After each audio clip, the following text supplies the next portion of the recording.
يا أيها الذين آمنوا صلوا عليه وسلموا تسليما.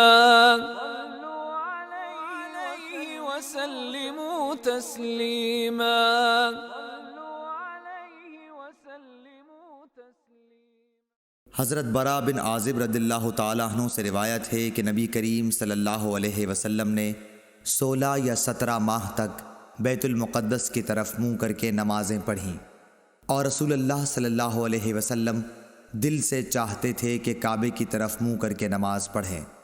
آخر اللہ تعالیٰ نے یہ آیت نازل فرمائی، ہم آپ کا آسمان کی طرف بار بار چہرہ اٹھانا دیکھتے ہیں۔ پھر آپ نے کعبے کی طرف منہ کر لیا، اور احمقوں نے جو یہودی تھے کہنا شروع کیا کہ انہیں اگلے قبلے سے کس چیز نے پھیر دیا۔ آپ فرما دیجئے کہ اللہ ہی کی ملکیت ہے مشرق اور مغرب، اللہ جس کو چاہتا ہے سیدھے راستے کی ہدایت کر دیتا ہے۔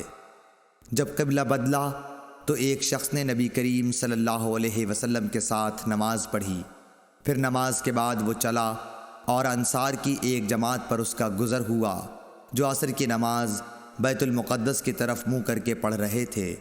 اس شخص نے کہا کہ میں گواہی دیتا ہوں کہ میں نے نبی کریم صلی اللہ علیہ وسلم کے ساتھ وہ نماز پڑھی ہے جس میں آپ نے موجودہ قبلہ کعبے کی طرف منہ کر کے نماز پڑھی ہے۔